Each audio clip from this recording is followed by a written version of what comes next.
네, 오늘은 주여 오소서라는 제목으로 함께 요한복음의 말씀을 같이 나누고자 합니다.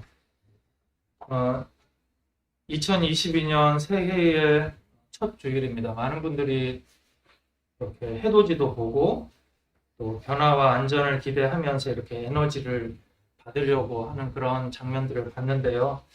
좋은 것 같아요. 막 이렇게 무기력하게 집 안에만 있는 것보다 또 이렇게 바다 바람도 쐬기도 하고 또 예쁜 풍경도 보고 이러면서 또 새로운 가구도 다지고 그러는 거 참 좋은 것 같은데 많이 조심스럽죠. 이제 팬데믹 상황이다 보니 또 그 어느 때보다도 좀 뭐라 그럴까 조심스럽고 차분한 그런 분위기가 아니었나라는 생각을 합니다. 그런데 사실은 우리 주변에 보면 뭐 이런 정도가 아니라 정말 소망도 없고 기대도 없는 그런 사람들도 참 많은 것 같습니다. 저도 21년 12월 31일에서 1월 1일에 넘어가는 그 순간에 뭐 했나? 뭐 딱히 없는 것 같아요. 그냥 뭐 일상이랑 똑같고 이렇게 카톡 오고 가고 문자 주고받고 하니까 약간의 느낌이 있는 것 같긴 하지만 2022년이 온다고 해서 과연 팬데믹 상황이 또 얼마나 나아질까? 또 이게 언젠가 나아지긴 하겠지만 그건 또 언제일까? 뭐 이런 생각들이 들기도 하고 마음속에서 사실 큰 기대감이 없는 저 자신을 발견하기도 합니다. 그런데 사실은 저보다도 더 어떤 이런 뭐 팬데믹과 상관없이 삶에 대해서 또 상황에 대해서 깊은 무력감을 가지고 있는 사람들도 주변에 참 많고 뿐만 아니라 이게 더 안타까운 게 예전에도 제가 이렇게 말씀을 나누면서 한번 말씀을 드렸지만 코로나가 시작되면서 20대 여성들이 이렇게 극단적인 선택을 하는 경우가 굉장히 많습니다. 그래서 이런 무기력감을 가지고 있는 사람들이 점점 더 많아질 뿐만 아니라 이 연령들이 더욱더 낮아지고 있다는 것이 우리에게 있어서 참 안타까운 것 같습니다. 근데 이 무기력함이라고 하는 것은 이 몸이 무기력한 것과는 굉장히 다른 것이죠. 그냥 막 갑자기 막 안 하던 운동을 해가지고 기력이 다 쏟아지고 그러고 나면 며칠 지나고 나면 회복이 돼요. 그런데 이 무기력증, 무기력함이라고 하는 것은 몸을 아무리 쉬어도 마음속에서 회복이 안 되는 것이죠. 그냥 아무리 쉬어도 늘 피곤하고 또 늘 아무것도 할 수 없는 이런 무기력함들이 오는 경우들이 있는데 이런 경우들에는 대부분 삶 속에서 만연한 무능력과 또 관계가 깊기도 합니다. 반복되는 실패의 경험으로 인해서 마음 깊은 곳에 좌절감이 깊숙이 자리 잡고 있는 것이죠. 마음 상태가 많이 기울어져 있다라는 것입니다. 어떤 내 삶에 잠깐 행복함이 온다고 하더라도 이 행복함을 즐거워할 수 없는 이것은 또 나에게서 언제 떠나갈까라고 하는 그 두려움이 더 큰 그런 좌절감들 또 인생 속에서 무엇을 한다고 하더라도 계속적으로 이어지는 어떤 실패들. 그래서 나는 참 현대사회에 적응을 할 수 없는 사람인가 이런 생각들을 하게 되면서 그 속에서 오는 무기력감들 사실은 마음의 병인 것이죠. 이것이 몸 전체를 지배하는 그런 사람들도 주변에 많습니다.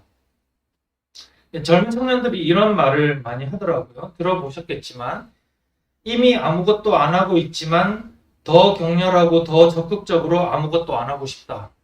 들어보셨어요? 네. 마음속에 생기가 빠져버린 그런 모습일 것 같습니다. 근데 제가 보면 도리어 이렇게 60세, 70대 그 이상의 분들이 에너지가 더 많은 것 그런 경우 느껴보셨어요? 저는 지금 이제 막 50대지만 제가 가끔 보면 이 20대보다 에너지가 더 많은 것 같은데 70대 분들이 저보다 더 에너지가 더 많은 그런 더 소녀 같고 더 소년 같은 그런 경우들을 느끼기도 합니다. 예수 그리스도의 제자인 사도 요한이 볼 때 사실 이스라엘은 이와 같은 깊은 무기력 가운데 빠져 있는데 이 이스라엘의 대부분의 사람들이 특히 평민들과 하층민의 사람들이 깊은 무기력에 빠져 있는 그런 형국이라고 봤지만 그러나 뿐만 아니라 이 무능력함이라고 하는 것은 이스라엘 전체에 만연되어 있는 그런 모습이라고 생각을 했습니다. 왜냐하면 사실 하나님께서 선지자를 통해서 어떤 메시지를 주시고 또 선지자를 통해서 능력을 보여주시고 그런 게 보이지 않은 것이 400년이나 됐거든요. 말이 400년이지 400년을 살아온 사람은 없잖아요. 대부분 뭐 100년 혹은 100년도 채 못 사는 사람들이 많은데 그 사람들은 태어났을 때부터 제사장이 있기는 하지만 선지자라고 하는 사람들이 있기는 하지만 그 사람들이 뭐 특별히 하나님의 말씀을 제대로 전하는 것도 아니고 아픈 사람이 있다고 하더라도 그 사람들에게 가가지고 뭐 하나님의 메시지나 능력을 보여주지도 못하니 태어나서 죽을 때까지 사실은 하나님의 메시지와 능력을 본 적이 없다라는 것이죠. 더군다나 나라는 끊임없이 400년 동안 계속 뭐 잠깐 동안의 이스라엘 전체 역사 기간 중에서 잠깐의 독립 기간이 있기는 했어요. 죄송한데 히트를 그냥 좀 끄는 게 낫지 않을까요? 혹시 추우시지 않으시나요? 네. 민족은 끊임없이 외국의 수탈을 당하고 있었고 또 아무리 기다려도 민족을 구원하는 할 만한 메시아는 나타나지 않았습니다. 메시아인가 싶은데 그는 또 변절해버렸고 또 메시아가 여기서 있다 저기서 있다라고 하지만 결국 메시아가 아니라는 것이 밝혀지면서 점점 메시아에 대한 기대감은 줄어들었을 뿐 아니라 흉흉한 소문만이 가득했던 것이 바로 이 시대였던 것이죠. 그런데 참 아이러니하게도 이런 상황에서도 예루살렘 성전에서는 제사가 끊이지 않았습니다. 끊이지 않는 정도가 아니라 어떻게 보면 그 어느 때보다도 많았어요. 근데 그 당시에 제사는 대부분의 제물을 바치는 거였잖아요. 동물을 죽이는 거였습니다. 근데 동물을 얼마나 많이 죽였는지 그 피비린내가 예루살렘 성전을 중심으로 해서 그 주변 지역까지 온통 피비린내가 가득했어요. 하루에 쏟아져 나오는 그 동물의 피가 너무 많아서 그걸 처리할 수 없었기 때문에 거기서 기울어진 대리석 같은 거로 만들어서 바로 피를 갖다가 쏟아낼 수 있도록 하는 그런 구조로 만들 정도로 제사는 끊임없이 넘쳐났습니다. 어떻게 보면 겉으로 보면 하나님과의 관계에 있어서 또 하나님에 대한 예배는 그 어느 때보다도 넘쳐났지만 그러나 사도 요한이 볼 때는 이 시대는 그 어느 때보다도 하나님과의 관계를 만드는 데 있어서 구원에 있어서 무능력하고 무기력한 겉으로 몸뚱이는 움직이고 있긴 하지만 그 속에 생기는 다 빠져버린 그런 세대라고 요한은 진단을 하고 있었던 것이죠. 그들의 상태는 칠흑 같은 어둠이었습니다. 완전한 어둠. 혹시 여러분들 그 완전한 어둠, 뭐 사실 우리가 살아가면서 완전한 어둠이라고 하는 거를 경험하기가 쉽지 않아요. 그죠? 완전한 어둠을 혹시 경험해 본 적 있으세요? 이렇게 방에 문을 닫고 그 안에 가 있어도 조금만 기다리면 이렇게 눈이 익숙해져서 보여요. 이거는 완전한 어둠이 아니죠. 제가 이제 고등학교 때 그 살았던 저희 집이 아주 시골이었어요. 그래가지고 뭐 하루에 뭐 저녁에 7시 정도 되면 차가 끊어지고 뭐 가로등도 없고 뭐 그런 동네인데 차가 끊어지면 걸어갔거든요. 근데 정말 달이 없으니까 제 손이 안 보이는 거예요. 제 발도 안 보이고 길도 안 보이고 뭐 그래서 시골길에 진짜 막 이러다가 뭐 남떨어지에 떨어지더라도 잘 모르겠는데 라는 그런 생각이 드는 정도. 뭐 그게 어떤 완전한 어둠인지는 모르겠지만 영적인 상태로 보자면 그런 어둠, 내가 내 몸조차도 내 손가락조차도 확인하기 힘든 그런 완전한 어둠 가운데 이스라엘이 갇혀 있었던 것이고 그 어둠을 깨트리고 예수님께서 빛으로 오신 것입니다. 누미노제라고 하는 표현이 있습니다. 누미노제. 인간을 초월하는 너무나 고귀하고 너무나 신령한 존재를 만나게 됐을 때 그 상황에서 느끼는 경외감을 누미노제라고 합니다.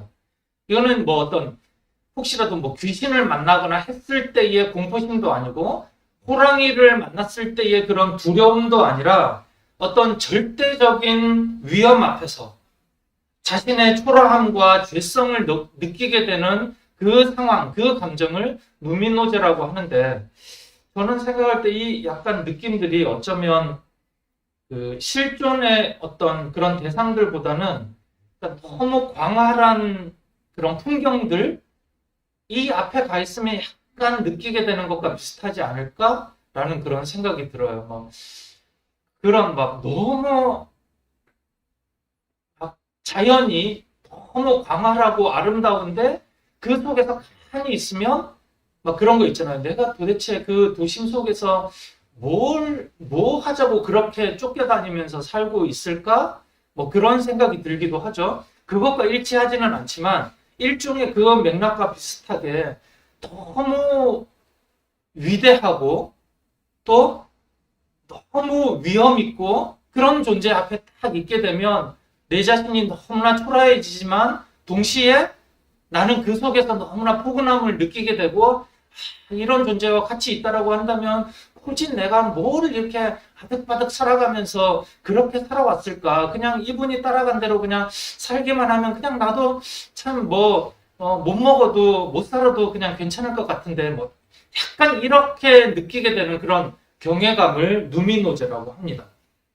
그런데 우리가 이렇게 하나님을 만나게 되면 그런 누미노제를 경험하게 되면 과연 그 앞에서 우리는 어떤 말을 할 것 같습니까?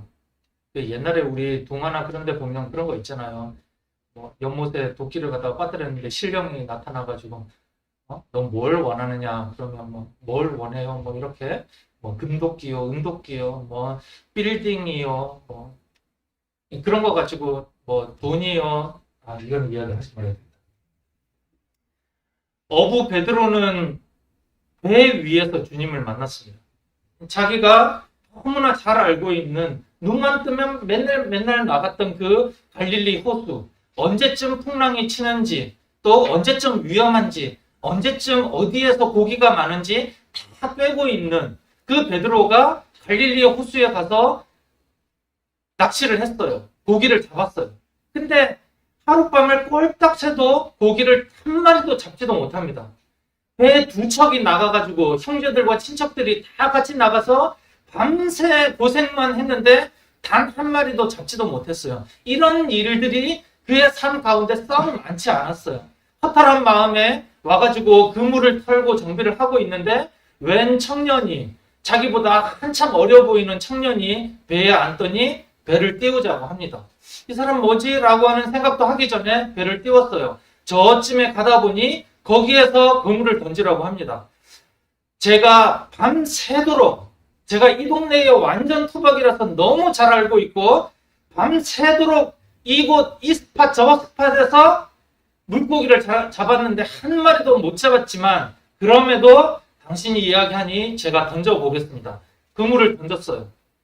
너무 많이 잡혀가지고 분명히 이 시점에 여기에서 물고기가 잡힐 만한 곳이 아닌데 이 사람은 어부도 아닌 것 같은데 그물을 던졌더니 그물이 찢어질 정도로 고기가 잡혀서 옆에 있던 배를 불러서 같이 들어올리는 그 상황에서 순간 베드로가 느끼게 됩니다. 이 청년은 보통 사람이 아니구나. 이 청년은 정말 내 속이 다 드러나 보일 정도로 뭔가의 위험이 있는 그런 존재인구나 하고 하는 것을 느꼈을 때 물고기를 잡다 말고 그 청년 앞에 무릎을 꿇습니다. 주여, 나를 떠나시옵소서. 나는 죄인이로소이다. 고기 잡다가 갑자기 그 속에서 뭔가의 뭉클함을 느껴서 이 사람 앞에서는 정말 나는 초라하고 너무나 죄인이라고 하는 것을 느끼는 정말 신기하기도 하고 희한하기도 한 그런 경험들이 베드로 앞에 있는 것이죠. 우리가 과연 주님을 만난다고 한다면, 모든 것을 다 가지고 있는 그 주님을 만난다고 한다면 우리는 과연 주님 앞에서 무슨 이야기를 할까요? 이런 팬데믹 상황과 지구의 위기와 공고해지는 계층 간의 격차 속에서 청년들은 미래를 보기 힘들고 10대부터 60대, 70대, 80대까지 미래에 대한 기대감이 점점 더 사라져가는 이런 속에서 우리가 주님을 만난다면 우리가 과연 무슨 말을 하고 싶고 무슨 말을 하겠습니까? 주님은 이스라엘의 무기력을 깨뜨리기 위해서 오셨습니다. 칠흑 같은 어둠 속에 있는 그들을 구원하기 위해서 그들의 삶을 쪼개고 그 속으로 들어가서 그 속으로 오셔서 그들을 구원하시기 위해 오셨는데, 그런데 그들은 빛을 알지 못했습니다. 그리고 빛임을 알았더라도 빛으로 받아들이지 않았습니다. 이거는 박진유 집사님께서 조금 더 설명을 해주시면 좋을 것 같기는 한데요. 이 어둠이라고 하는 것은 어둠이 홀로 존재하는 것이 아니죠. 이거에 대해서 제가 예를 잘 들 수 있는지 모르겠지만, 자, 하얗고 까맣고 하는 거는 종이에다가 그냥 흰색 페인트를 칠하면, 흰색 물감을 칠하면 그것이 하얀 것이죠. 그리고 까맣다는 것은 그냥 까만 것을 칠하면 까만 게 있는 것이죠. 그래서 하얀 것과 까만 것은 그냥 별개로 따로 존재를 하고 있어요. 그런데 어둠이라고 하는 것은 사실은 우리에게 굉장히 익숙하기는 하지만, 어둠은 홀로 존재하는 것이 아니라 빛이 없는 상태가 그냥 어둠인 것이죠. 어둠은 스스로 존재하는 것이 아니라 이것에 대한 컨트롤은 그냥 빛으로 되는 것입니다. 빛이 있으면 밝은 것이고 어둠이 아닌 것이고, 빛이 없으면 어둠인 것이죠. 죽음 역시도 마찬가지입니다. 죽은 사람들이 우리들 주변에 굉장히 많이 있지만, 그럼에도 불구하고 죽음은 그 자체로서 존재하는 것이 아니라 생명이 있다가 떠나가 버리면 그것이 죽음이 되는 것이죠. 동일합니다. 이스라엘이 왜 어둠 가운데 갇혀 있느냐? 그들에게 빛이 없기 때문인 것이죠. 어둠을 없애기 위해서는 빛이 와야만 하고, 빛이 오면 어둠은 사라지기 마련인데, 정작 그들은 빛을 기다리고 있었지만 빛이 왔을 때는 빛을 받아들이지 않았습니다. 자신들이 생각하는, 그리고 자신들이 기대하는 빛이 아니었기 때문에 자신의 삶에 빛이 들어오기를 원치 않고 용납하지 않았던 것이죠. 현대인이 온갖 위기 앞에 있어도, 그래서 그 위기가 해결되기를 바라고, 고통과 죽음의 문제가 우리 앞에 전혀 해결되지 않아도, 지금까지 수천 년 혹은 만 년 가까운 인류의 역사가 진행이 되었다고 하더라도, 그 인류 가운데서 그 누구도 고통과 죽음의 문제를 해결하지 못했기 때문에 끊임없이 모든 사람들은 이 가운데서 해방되기를 원했고, 그렇기 때문에 구원자가 왔는데 정작 왔지만 받아들이지 않는 것이죠. 이 시대에, 2022년 이 시대에 누가 생명으로 예수 그리스도를 받아들이며 누가 예수의 빛을 원할까요? 현대인에게 빛은 예수가 아니라 돈이 아닐까 싶습니다.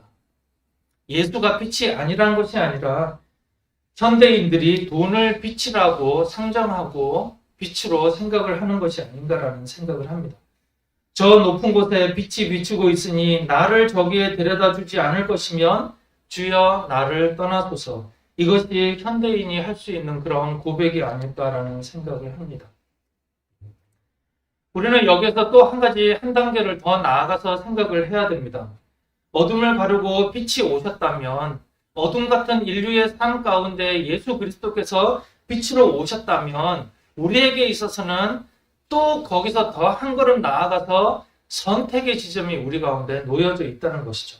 과연 우리는 예수를 빛으로 믿을 것인가? 아니면 예수 아닌 다른 것을 빛으로 믿을 것인가 하는 것인데, 여기서 믿음이라고 하는 것은 예수가 빛이야, 내가 알아, 이것이 믿음이 아니라는 것이죠. 믿음이라고 하는 것은 빛이 나에게 오도록 내가 열고 용납하고 내가 빛 속으로 나아가야 되는 것입니다. 우리는 거기서 스스로 선택하고 스스로 판단하고 선택해야 되는 것이죠. 우리가 이 땅 가운데서 어둠의 삶을 과연 살아가고 있는가? 우리가 참 지치고 힘든 삶을 살아가고 있지만, 그렇다고 해서 우리가 정말 어둠 가운데 살아가고 있다고 생각하는 이들이 과연 얼마나 있겠습니까?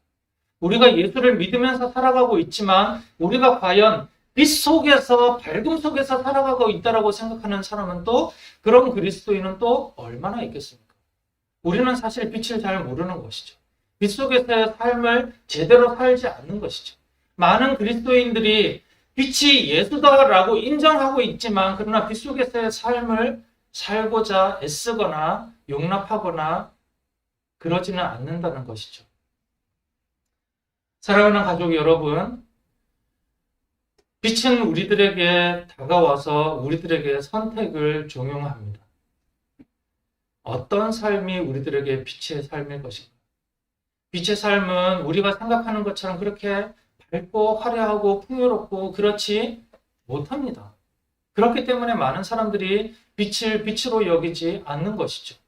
그런 속에서 우리는 선택하고 결단해야 되는 것이죠. 사랑하는 가족 여러분, 2022년 새해가 밝았습니다. 새해가 밝았고 새로운 빛이 우리들에게 왔습니다.